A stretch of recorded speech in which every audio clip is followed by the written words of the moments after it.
c'est Mélie et Mélo et on se retrouve aujourd'hui pour une nouvelle comparaison autour du Pélib et on va vous parler des Nuages de Magellan d'Estelle Faye. Ce roman commence de façon explosive par une introduction où on nous présente le leader de la rébellion qui essaye d'obtenir un cessez-le-feu, je crois, avec les gros méchants, la grosse menace du roman qui porte le nom des compagnies, qui sont en fait, il me semble, les compagnies de transactions commerciales entre les différentes planètes, puisque oui, ce roman se passe dans l'espace, entre différentes planètes. Après ces premières scènes explosives, on va suivre une jeune fille, Dan, qui est serveuse dans un pub sur une toute petite planète très lointaine et très oubliée et qui va rencontrer une pilote mystérieuse. Elles vont partir tous les deux et Dan va apprendre peu à peu les secrets de la grande piraterie. Pour ma part, c'est une lecture qui m'a plu, mais je pense que j'en attendais beaucoup trop suite à ma lecture des Seigneurs de Bohême qui était juste tellement développée sur tous les points, l'univers, les personnages, etc. Tellement adulte que du coup, forcément, je peux pas m'empêcher de comparer les Seigneurs de Bohême à ce roman-là et donc forcément, ça le rend un peu moins bon. J'ai adoré le concept et l'univers, tout ce qui est pirate, piraterie dans l'espace. Ça j'ai beaucoup aimé, par contre globalement j'ai trouvé que ça manquait d'approfondissement. Pour ma part j'en attendais aussi beaucoup mais je n'ai pas du tout été déçue.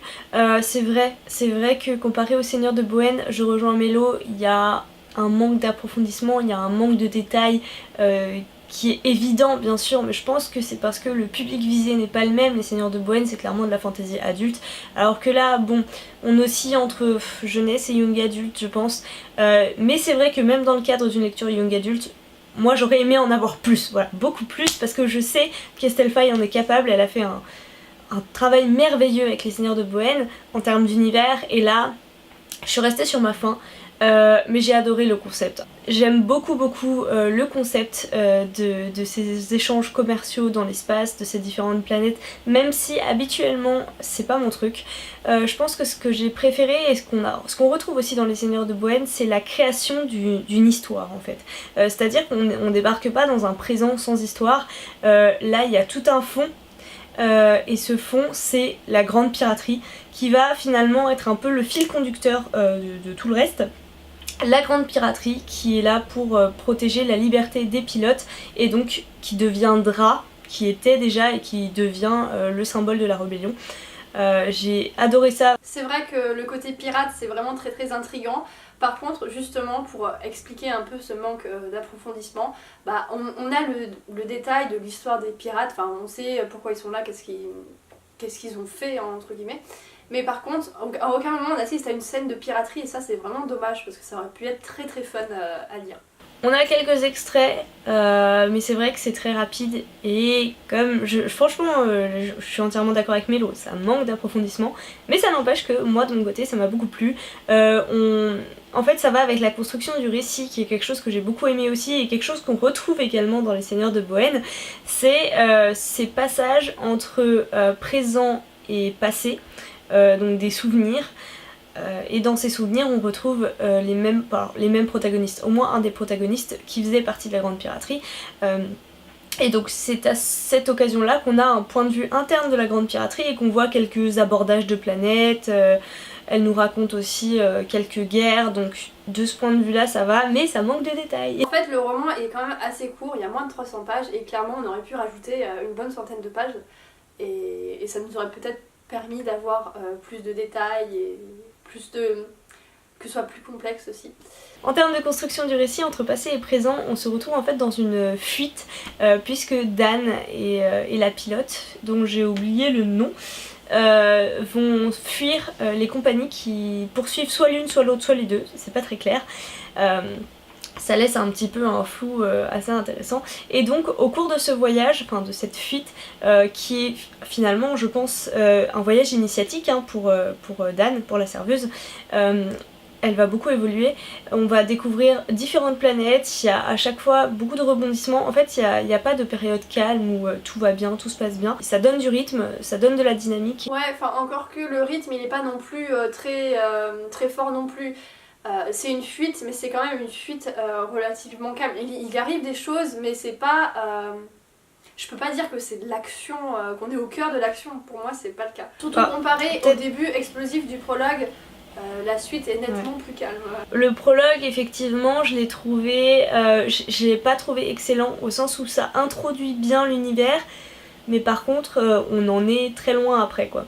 Et d'ailleurs, la menace qui est présentée dans cette introduction est très lointaine, hein. Et d'ailleurs, tout au long du livre, hein, elles se font poursuivre. On sait par quoi, on sait pourquoi, mais à aucun moment je les ai senties vraiment très très menacées, quoi. Et en plus, à aucun moment, on nous parle des compagnies, on sait que c'est les méchants de l'histoire. Par contre, à aucun moment on rencontre quelqu'un qui travaille pour la compagnie. On a leur motivation principale, mais on n'a pas les détails, on n'a pas... on a vaguement l'historique, mais c'est compliqué à expliquer, mais on n'a pas... Enfin, on saisit pas toutes les nuances de ce méchant. Et on rencontre aucun personnage de là-dedans. Ils interagissent vaguement avec d'autres personnages. Concrètement, ils donnent des ordres à d'autres personnages qui les appliquent, mais on les rencontre jamais, et ça c'est dommage. Je vous ai parlé de la construction du récit, je vais juste dire une petite phrase. J'ai trouvé l'écriture d'Estelle Faye fantastique, moi j'ai beaucoup aimé. Voilà, je l'ai trouvée très, très belle, et puis ça m'a complètement embarquée. Moi j'ai pas trouvé ça fantastique, j'ai trouvé que c'était une écriture normale, qui permet d'être ancrée dans le récit assez facilement, y a pas de souci, mais je l'ai pas trouvée extraordinaire, je l'ai pas trouvée particulièrement belle non plus, je l'ai trouvée basique, quoi. Ni bien ni mal. Et une autre chose que j'ai adorée, alors là par contre vraiment, ce sont les personnages. Je les ai trouvés, autant pour les personnages principaux que pour les personnages secondaires, je les ai trouvés très bien trouvés, je les ai trouvés bien travaillés, ils ont tous leur importance, il n'y en a aucun qui ne sert basiquement à rien, même si on sent que parfois ils sont un peu un fardeau, hein, les uns pour les autres, mais je trouve qu'ils ont tous leur place. Et j'ai adoré leur caractère, donc en particulier pour le trio on va dire principal. Donc Dan, la jeune serveuse, la pilote Liliane, que j'ai vraiment, franchement je pense que c'est un de mes personnages favoris, très mystérieuse, on comprend qu'en fait elle-même, si elle est si mystérieuse, c'est parce que sa mémoire est pas tout à fait bien présente. Et enfin un personnage de légende cette fois-ci qu'on ne rencontre pas, et qui est le symbole même de la grande piraterie. Il s'agit de Sol Sinclair, voilà, j'ai adoré. En ce qui me concerne, les personnages, je suis assez mitigée en fait. C'est comme pour l'ensemble de ce roman, je suis clairement beaucoup trop mitigée. C'est pas mauvais, mais en même temps, j'ai pas été emballée à fond, donc du coup, j'ai un peu du mal à exprimer ce que j'ai ressenti pour ce roman. J'ai eu un peu de mal à m'attacher au personnage. J'ai bien aimé le personnage de la serveuse. C'est vrai que les personnages sont plutôt bien développés. On a leurs antécédents, on a leur évolution. Enfin, niveau description, pour les personnages principaux et les quelques secondaires, c'est bon. Là, pour le coup, ça manquait pas de développement. Mais oui, j'ai manqué un peu d'attachement. En comparaison avec les personnages de Seigneur de Bohème, je m'étais nettement plus attachée à eux, alors que ils sont nettement plus différents de nous en fait dans les Seigneurs de Bohème que par exemple la serveuse, qui concrètement pourrait très bien être un personnage dans le monde réel. Par contre, j'ai trouvé les spécificités de chacun des personnages très intéressantes. On a un personnage qu'on voit à travers les yeux d'une autre, donc Sol Sinclair, qui est un robot concrètement. On a des personnages qui vivent sur une planète qui sont humains, mais ils ont clairement été modifiés pour pouvoir vivre sur cette planète. Enfin voilà, j'ai trouvé vraiment leurs caractéristiques intéressantes. Je rejoins tout à fait Mélo par rapport aux caractéristiques, je trouve, ça fait partie de l'univers et c'est en ça que je trouve qu'il est assez bien travaillé. Chaque planète a ses caractéristiques, chaque habitant s'est adapté pour y vivre ou a été modifié. En ce qui concerne les robots, il y a une réflexion qui est menée, je trouve, autour de l'éthique par rapport à ça, à la modification des corps. L'ajout de propriétés auditives, de propriétés visuelles, l'ajout d'un bras mécanique pour décupler la capacité du corps humain et toutes les conséquences que ça a, quoi. Est-ce que un humain, parce que bon, Sol Sinclair a un cerveau, hein, mais est-elle humaine? Est-ce qu'elle est complètement robotique? Est-ce qu'elle a des sentiments ou est-ce qu'elle en a pas du tout? Je trouve que ouais, ça j'ai trouvé ça très très intéressant. Et de voir en fait différents points de vue par rapport à ça, et en particulier bien sûr le point de vue de Liliane qui était proche de Sol Sinclair. Par rapport à Mélo, moi c'est complètement l'inverse, je me suis beaucoup plus attachée au personnage des Nuages de Magellan qu'au personnage des Seigneurs de Bohème. Je pense que les Seigneurs de Bohème, celui qui m'avait le plus plu c'était Sainte-Étoile, parce que il était un peu marteau. Mais les autres, c'est vrai que j'avais eu un peu de mal en fait. Je trouvais qu'il y avait trop de personnages pour le coup. Et puis c'était un peu, enfin je sais pas, ouais, j'ai eu vraiment beaucoup de mal, alors que là il y a un nombre restreint de personnages. Je pense que des personnages vraiment importants, il doit y en avoir 6 à peu près, pas plus, dont 3 personnages principaux vraiment importants.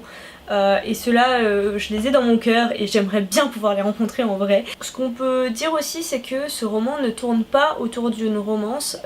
Il y en a, mais ce n'est pas... il n'y a pas de suspense autour de cette romance. Là je pense notamment à Sainte-Étoile. On a l'impression que la romance c'est vraiment devenu une quête dans Les Seigneurs de Bohème, enfin en tout cas pour 2 des personnages. Ici vraiment pas en fait, et j'ai vraiment apprécié ce point là aussi, quoi. Je vais finir par ce qui m'a le plus manqué dans cette histoire. J'aurais aimé visiter plus de planètes. On a vu, on a vu la planète de la Serveuse, on a vu une planète sur laquelle elles ont atterri en urgence.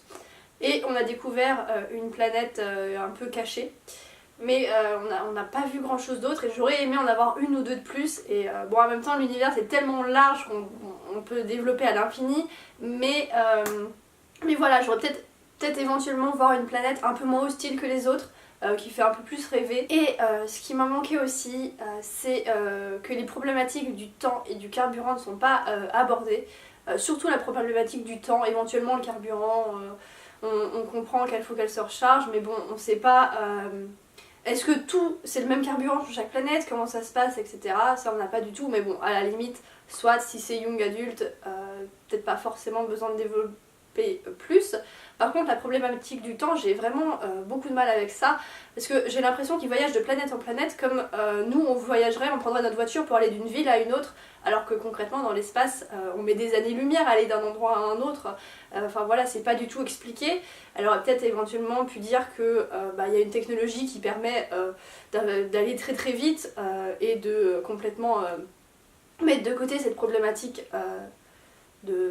d'années-lumière, mais voilà, c'est pas du tout abordé. Pour un roman de science-fiction qui se passe dans l'espace, c'est dommage. Je rejoins Mélo effectivement là-dessus, c'est un truc qui manque en termes d'explication pour peut-être ajouter de la cohérence, mais de mon côté ça m'a pas du tout dérangé, puisque vraiment je considère que si on creuse dans ces sujets-là, dans ce cas-là on creuse partout en fait. Voilà, c'est le genre d'explication qui va avec un univers beaucoup plus creusé. Oui, on peut toujours faire plus, oui, j'aurais pas dit non à plus de planètes, puisque finalement mon mot de résumé pour ce roman c'est j'en veux plus, voilà. J'ai adoré les personnages, j'ai beaucoup aimé l'intrigue. J'ai trouvé qu'il y avait... Alors, ça reste simple, hein, mais il y a des rebondissements. J'ai trouvé que c'était bien trouvé, bien travaillé. J'ai vraiment aimé suivre cette histoire, aimé suivre ces personnages, aimé l'intrigue, aimé les rebondissements, aimé l'univers. Moi j'en voulais plus, voilà, j'en veux plus. Et si on me dit Estelle Faye sort un roman qui se passe dans le même univers et dans lequel on retrouve soit les mêmes personnages, soit des éléments liés à ces personnages, moi je fonce, je le dis tout de suite. Je pense que celui-ci, je le relirai, en fait j'en suis même quasiment certaine. Voilà, j'ai adoré, enfin adoré. Est-ce que je peux dire ça?